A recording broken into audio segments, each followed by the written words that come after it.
Hello friends नमस्कार অসমৰ সকলো খেলপ্ৰিয় ছাত্ৰ-ছাত্ৰীৰ বাবে বহুত বেছি ভাল খবৰ আহি গৈছে ষ্টেট লেভেলৰ খেল মহাৰণ 2.0 অনলাইন ৰেজিষ্ট্ৰেচন আৰম্ভ হৈছে 30 ছেপ্টেম্বৰৰ পৰা তাৰ মানে যোৱাকালিৰ পৰা আৰম্ভ হৈছে আৰু ৰেজিষ্ট্ৰেচনৰ লাষ্ট ডেট থাকিব 13 নৱেম্বৰ লৈকে আৰু টুৰ্নামেন্ট আৰম্ভ হ'ব খেল ষ্টাৰ্ট হ'ব 13 নৱেম্বৰৰ পৰাই আৰম্ভ হ'ব আৰু 13 নৱেম্বৰ লৈকে ৰেজিষ্ট্ৰেচন লাষ্ট ডেট আছে এতিয়া আপোনালোকে জানি লওক কেনেকৈ ৰেজিষ্ট্ৰেচন কৰিব কোন কোন ডিস্ট্ৰিক্টত খেলা কেইটা হ'ব আৰু সেন্টাৰ কেইটা কত কি ডকুমেন্ট লাগিব ৰেজিষ্ট্ৰেচন কৰিবলৈ আৰু কিমান যোগ্য লাগিব কিমান বয়সৰ পৰা কিমান বয়সৰ ছাত্ৰ-ছাত্ৰীয়ে এই ৰেজিষ্ট্ৰেচন কৰিব পাৰিব আপোনালোকে নিশ্চয় গম পাইছে আসাম ৰাইফলৰ ইতিমধ্যে এটা স্পৰ্ট পাৰ্সনৰ কাৰণে ৰিকুইৰমেন্ট দিছে আপোনালোকে এই ষ্টেট লেভেলৰ খেলত যদি সাৰ্টিফিকেট লাভ কৰিব পাৰে তথাপিও কিন্তু আসাম ৰাইফলৰ কাৰণে আবেদন কৰিব পাৰিব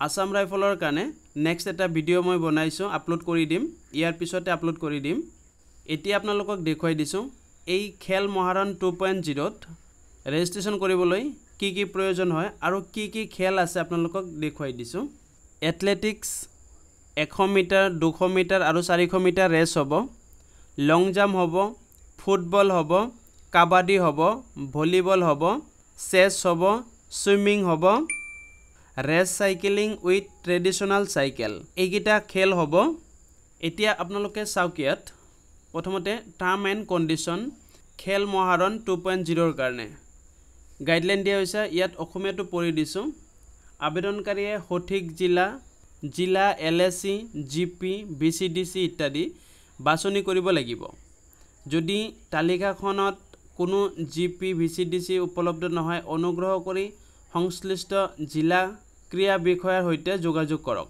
2 নম্বৰটো দিয়া হৈছে মোবাইল নম্বৰ এটা লাগিব যেতিয়ালৈকে এই ৰেজিষ্ট্ৰেচন কৰাৰ পিছত যেতিয়ালৈকে খেল হেক নহয় যেতিয়ালৈকে এই প্ৰচেছটো চলি থাকে তেতিয়ালৈকে মোবাইল নম্বৰটো চেঞ্জ নকৰিব ইয়াৰ পিছত 3 নম্বৰটো দিয়া হৈছে আবেদনকাৰীয়ে প্ৰপত্ৰ পূৰণ কৰিব লাগিব আৰু প্ৰয়োজনীয় সমৰ্থনকাৰী নথিপত্ৰ আপলোড কৰিব লাগিব যিকেইটা আপোনালোকে ডকুমেন্ট দিব লাগিব মই তলত দেখুৱাই দিম কি লাগিব হেইকিটা আপোনালোকে অনলাইনত আপলোড কৰিব লাগিব আপলোড কৰাৰ পিছত আপোনালোকে প্ৰপত্ৰখন সফলতাৰে দাখিল কৰাৰ পিছত আবেদন প্ৰসংগ নম্বৰ থকা তাৰ মানে ইউনিক আইডি থকা এক স্বীকৃতি প্ৰস্তুত কৰা হ'ব অনন্য আইডি পৰৱৰ্তী যোগাযোগৰ বাবে এই ইউনিক আইডি বা ফোন নম্বৰ ব্যৱহাৰ কৰিব লাগিব এতিয়া চাব সাপোৰ্টিং ডকুমেন্ট কি লাগে এপ্লিকেন্ট ফটো লাগিব এটা আৰু ফটোটোৰ সাইজ 100 KB তলত হ'ব লাগিব ম্যাক্সিমাম সাইজ 100 KB ইয়াতকে বেছি হলে নহব প্ৰুফ অফ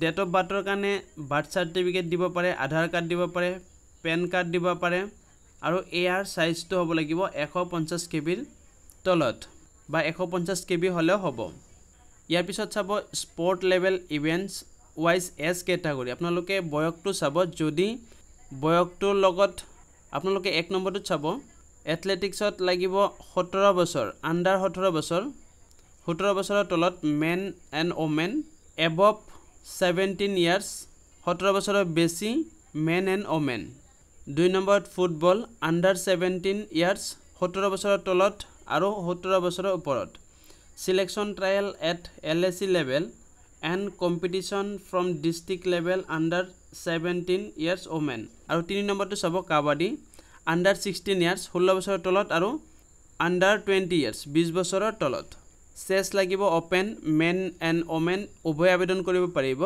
ইয়াতো পাৰিব বাৰু আৰু চেছত কিন্তু যিকোনো বয়সৰ মানুহে খেলিব পাৰিব road cycling with traditional cycle under 14 years 14 বছৰৰ তলত লাগিব আৰু মেন ওমেন উভয় ক্যান্ডিডেট আবেদন কৰিব পাৰিব আৰু 17 বছৰৰ তলত আছে আৰু এটা আৰু 17 বছৰৰ ওপৰতো দিয়া হ'ব ভলিবলটো সব select trial LSC level and competition from district level under 17 years men and women 17 বছৰ তলত আৰু 17 বছৰ ওপৰত লাগিব আৰু ইয়াত 7 নম্বৰটো দিয়া হৈছে সুইমিং এটো selection trial at district and competition from Jon level under 14 years under 17 years yet eta note dise sabo apnaloke the category for each discipline will be automatically generated based on the applicant age এপ্লিকেণ্টৰ কেণ্ডিডেটৰ বয়স অনুসাৰে এই খেলবোৰত অংশগ্ৰহণ কৰিব পাৰিব। If the applicant's age does not fall within the age category for any discipline, they will not be able to select that discipline. এই বয়সকেইটা যে মই কৈছোঁ, এই বয়সৰ যদি ভিতৰত যদি পৰে তেনেহ'লে এজন কেণ্ডিডেটে খেলিব পাৰিব। ইয়াতকৈ বেছি হৈ গ'লে কিন্তু খেলিব নোৱাৰিব। যিকেইটা খেলৰ কথা কৈছে, যিখিনি বয়স দিয়া হৈছে এইখিনি বয়সৰ ভিতৰত হ'ব লাগিব, নহ'লে কিন্তু খেলিব নোৱাৰিব। এতিয়া আপোনালোকে এপ্লাই কৰাৰ কাৰণে, ৰেজিষ্ট্ৰেশ্যন কৰাৰ কাৰণে একচেপ্ট এণ্ড প্ৰচেছত ক্লিক কৰিব লাগিব। এনেকৈ ক্লিক কৰি দিব লাগিব। ক্লিক কৰি দিয়াৰ পিছত আপোনালোকে দেখা পাইছে এনেকৈ 10টা নম্বৰৰ মোবাইল নম্বৰটো দিব দিছে, ডিষ্ট্ৰিক্টটো চিলেক্ট কৰিবলৈ দিছে, LACটো চিলেক্ট কৰিব দিছে, আৰু ইয়াৰ পিছত GP, গাঁও পঞ্চায়ত, VCDC, ৱাৰ্ড এক্সেট্ৰা ইয়াত দিব দিছে, এড্ৰেছটো দিব দিছে, আৰু ডেট অফ বাৰ্থটো ইয়াত দিব দিছে। Please select Euro district, constituency, GP, VCDC et cetera এইখিনি আপোনালোকে ফিল আপ কৰিব লাগিব। ইয়াৰ পিছত প্ৰচিডত ক্লিক কৰি দিব লাগিব। মই এইখিনি ভৰাই দিছোঁ। মোবাইল নম্বৰটো দিছোঁ। ইয়াৰ পিছত আপোনালোকে ডিষ্ট্ৰিক্টটো চিলেক্ট কৰিব লাগিব। ইয়াত চাব অসমৰ গোটেইখিনি ডিষ্ট্ৰিক্ট দিয়া আছে। ডিষ্ট্ৰিক্টটো চিলেক্ট কৰাৰ পিছত বিধানসভা সমষ্টিটো চিলেক্ট কৰিব লাগিব। চিলেক্ট কৰাৰ পিছত আপোনালোকে GP, গাঁও পঞ্চায়ত, VCDC নাইবা ৱাৰ্ডটো চিলেক্ট কৰিব লাগিব। ইয়াৰ পিছত ডেট অফ বাৰ্থটো ইয়াত বহাই দিব লাগিব। প্ৰথমতে দিনটো দিব, তাৰপিছত লিখি দিব। N লিখি দিয়াৰ লগে লগে নৱেম্বৰ আহি যাব, D লিখি দিয়াৰ পিছত লগে লগে ডিচেম্বৰ আহি যাব, J লিখি দিয়াৰ লগে লগে জানুৱাৰী আহি যাব। এইখিনি শ্বৰ্টকাট দিয়া আছে। ইয়াৰ পিছত আপোনালোকে ইয়াৰটো চিলেক্ট কৰি ল'ব। ইয়াৰটো মেনুৱেলি লিখি ল'ব লাগিব। আৰু ইয়াত ফৰ্মেটটো দিয়া আছে, আপোনালোকে ডেটটো দিব, ইয়াৰ পিছত মান্থটো দিব, আৰু ইয়াৰ পিছত ইয়াৰটো দিব। এনেকৈ প্ৰচিডত ক্লিক কৰি দিব।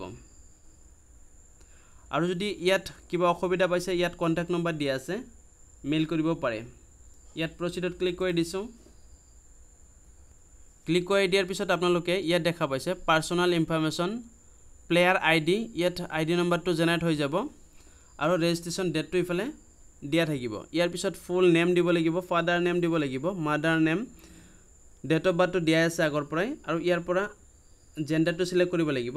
আৰু ফাদাৰ প্ৰফেশ্যন, দেউতাই কি কৰে ইয়াত দিব লাগিব, মাদাৰে কি কৰে ইয়াত দিব লাগিব, আৰু ইয়াত হাইটটো দিব লাগিব, আৰু কিমান ৱেইট সেইটো দিব লাগিব। হাইটটো ইঞ্চিত দিব আপোনালোকে, কিমান ইঞ্চি হয়, আৰু ৱেইটটো কেজিত দিব, কিমান কেজি হয়, আৰু ইয়াত ব্লাড গ্ৰুপটো চিলেক্ট কৰি ল'ব লাগিব। ইয়াৰ পিছত কমিউনিকেশ্যন এড্ৰেছ, ইয়াত কেয়াৰ অফ দিব লাগিব। কেয়াৰ অফ যদি ষ্টুডেণ্ট হয় তেনেহ'লে দেউতাক হ'ব, বা গাৰ্জেন যিজন আছে সেইজন হ'ব। ইয়াৰ পিছত হাউচ নম্বৰটো দিব লাগিব, ষ্ট্ৰীটটো দিব লাগিব। যিকেইটা ষ্টাৰ মাৰ্ক আছে এইকেইটা মাষ্ট বি দিবই লাগিব। লোকেলিটি দিব লাগিব, ডিষ্ট্ৰিক্টটো চিলেক্ট কৰিব লাগিব, আৰু ষ্টেটটো চিলেক্ট কৰাই আছে, পিনক'ডটো ইয়াত দিব লাগিব। লেণ্ডমাৰ্ক থাকিলে দিব, আৰু ইয়াত চাব পাৰ্মানেণ্ট এড্ৰেছটো ইয়াত দিব লাগিব। দিয়াৰ পিছত কণ্টেক্ট ডিটেইলছটো দিব লাগিব। মোবাইল নম্বৰটো দিয়াই আছে এটা, যেতিয়া ৰেজিষ্ট্ৰেশ্যন কৰিছে তেতিয়াই দিয়া হৈছে, আৰু এতিয়া অল্টাৰনেট মোবাইল নম্বৰ এটা দিব লাগিব। আৰু ইয়াৰ পিছত select Euro sport discipline to participate, আপুনি কোনটো খেলত যোগদান কৰিব বিচাৰে। ইয়াত যদি ফুটবলটো বিচাৰে ফুটবলত টিক দিব লাগিব, কাবাডীত হ'লে কাবাডীত টিক দিব লাগিব, ভলীবলত হ'লে ভলীবলত টিক দিব লাগিব। এনেকৈ যিকেইটা খেলত আপোনালোকে অংশগ্ৰহণ কৰিব সেইকেইটাত আপোনালোকে টিক দি ল'ব। ইয়াত আপোনালোকে চাব বয়স অনুসাৰে আপোনালোকে খেলকেইটাত অংশগ্ৰহণ কৰিব পাৰিব। ইয়াত চাব যিখিনি বয়স কেণ্ডিডেটৰ আছে এইখিনি খেলত অংশগ্ৰহণ কৰিব পাৰিব, গতিকে এইকেইটা টিক হৈছে, বাকীকেইটা টিক হোৱা নাই। এতিয়া আপোনালোকে চাব এডুকেশ্যন ইনফৰমেশ্যন, আপোনালোকে কোনটো কলেজত পঢ়ে বা স্কুলত পঢ়ে ইয়াত দিব লাগিব। ক্লাছটো চিলেক্ট কৰিব লাগিব, এড্ৰেছটো চিলেক্ট কৰিব লাগিব, আৰু কণ্টেক্ট নম্বৰ ইয়াত দিব লাগিব। দিয়াৰ পিছত চেক এণ্ড ভিউত ক্লিক কৰি দিব লাগিব। এইখিনি মই ফটোত ভৰাই দিছোঁ। গোটেইখিনি ফিল আপ কৰাৰ পিছত আপোনালোকে ইয়াত চেক এণ্ড ভিউত ক্লিক কৰি দিব। ইয়াত কি কৈছে, communication district must be fill out, can not be blank or empty. ইয়াত ডিষ্ট্ৰিক্টটো চিলেক্ট কৰিব লাগিব। ইয়াত টিকটো কৰাৰ লগে লগে বাকী এড্ৰেছখিনি আহি যাব, কিন্তু ডিষ্ট্ৰিক্টটো চিলেক্ট কৰা নহ'ব, ডিষ্ট্ৰিক্টটো চিলেক্ট কৰি ল'ব লাগিব। ইয়াৰ পিছত আপোনালোকে ইয়াত চেক এণ্ড ভিউত ক্লিক কৰি দিব। ইয়াত carefully before final update, check the data carefully before final update. Final update কৰাৰ আগতে ডাটাখিনি চাই ল'ব দিছে। এতিয়া ফাইনাল আপডেটত ক্লিক কৰি দিব লাগিব এতিয়া একেবাৰে হেকত আপোনালোকে ফটোটো চুজ কৰিব লাগিব আৰু ইয়াত আধাৰ ভোটাৰ পান কাৰ্ড বা আধাৰ কিবা ডকুমেন্টছ আছে যদি ইয়াত দিব লাগিব ডকুমেন্টখিনি ভৰাই আপোনালোকে ফাইনাল সাবমিটত ক্লিক কৰি দিয়াৰ লগে লগে আপোনালোকৰ ৰেজিষ্ট্ৰেচন কমপ্লিট হৈ যাব ইয়াত আপোনালোকে চাব পাৰিছে স্মল খেলো ইণ্ডিয়া চেণ্টাৰ অফ আসাম ইয়াত গোটেই ডিস্ট্ৰিক্টৰ নামকেইটা দিয়া হৈছে ইফালে ডিস্ট্ৰিক্টৰ নামকেইটা দিয়া হৈছে নেম অফ দ্য অৰ্গেনাইজেশ্যন আৰু স্পৰ্ট ডিসিপ্লিনটো আপোনালোকে ইয়াৰ পৰা চাব পাৰিব কোনটো ডিস্ট্ৰিক্টত কত আছে ইয়াৰ পৰা আপোনালোকে চাই ল'ব পাৰিব এই পিডিএফটো মোৰ ভিডিও ডেসক্ৰিপচনতো দিয়া থাকিব তাৰ পৰা গৈ কেনে আপোনালোকে ডাউনলোড কৰি ল'ব পাৰিব আপোনালোকে প্লে ষ্টৰৰ পৰা খেল মহাৰণ এপটো ডাউনলোড কৰি ইয়াতো সম্পূৰ্ণ ডিটেইলছখিনি পাব পাৰিব ইয়াত আপোনালোকে চাব পাৰিব ইয়াতো আপোনালোকে খেল ৰেজিষ্ট্ৰেচন কৰিব পাৰিব ইয়াত প্লেয়াৰ ৰেজিষ্ট্ৰেচন আছে চাব পাৰিছে ইয়াত এনেকৈ ৰেজিষ্ট্ৰেচন ষ্টেপটো দিয়া আছে আপোনালোকে মোবাইলতো এই কামটো কৰিব পাৰিব খেল মহাৰণৰ কাৰণে আৰু যদি নতুন কিবা নোটিছ আহে তেনেহলে আপোনালোকক জনাই দিম আপোনালোকে এনেকুৱা ধৰণৰ নতুন ভিডিও পাবলৈ চেনেলটো সাবস্ক্ৰাইব কৰি ৰাখিব আৰু কাষত থকা বেল আইকনটো দবাই ল'ব ধন্যবাদ